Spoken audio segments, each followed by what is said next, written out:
P T I की हुकूमत के दोस्त कौन थे और दुश्मन कौन थे? दुश्मन के हवाले से तो इमरान खान ये वाज़े कर चुके कि जो कुछ होता रहा और हुकूमत गिराने के लिए जो कुछ किया गया ये जनरल बाजवा की ईमा पर किया गया था।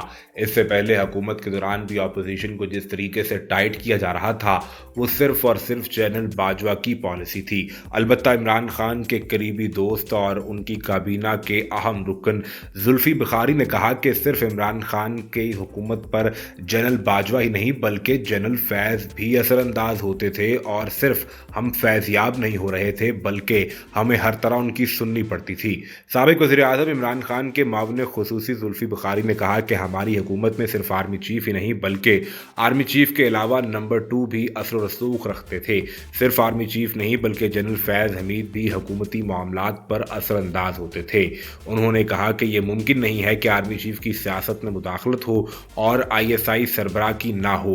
हमारे निज़ाम में आर्मी चीफ से ज़्यादा DG ISI का असर व रसूख ज़्यादा होता है।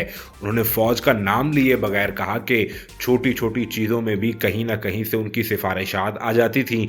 अगर आर्मी चीफ से नहीं कोई सिफारिश आती थी तो DG ISI या कहीं और से ये पैगाम भिजवा दिया जाता था। ना सिर्फ आर्मी चीफ बल्कि टॉप 2 की तरफ से बहुत ज़्यादा असर व रसूख था और जब उनका असर व रसूख ज़्यादा हो जाता है तो कई लोग अपने मफाद के लिए भी काम कर रहे होते हैं, फिर आप उन्हें रोक नहीं सकते।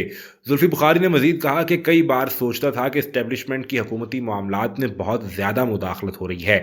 ऐसा नहीं होना चाहिए था क्योंकि इस सब का मलबा आखिर सियासी जमात के ऊपर ही पड़ता है और फिर बात वहीं आ जाती है जैसे इमरान खान अब कह रहे हैं कि मेरे हाथ पांव बंधे हुए थे, मेरे हाथ में कुछ नहीं था। हमें भी इससे सीखना है कि एक बंदे पर इतना इन्हिसार नहीं करना चाहिए। जब किसी फर्द पर आप हद से ज़्यादा इन्हिसार कर लेते हैं तो वहाँ ज़ाती नापसंद और पसंद भी आ जाती है जिसका नुकसान आखिरकार सियासी हुकूमत को ही उठाना पड़ता है। हमें इन तजुर्बात से सीख कर आइंदा आगे बढ़ना होगा वरना एक बार फिर हम वही गलतियां करेंगे जो इससे पहले की जा चुकी हैं।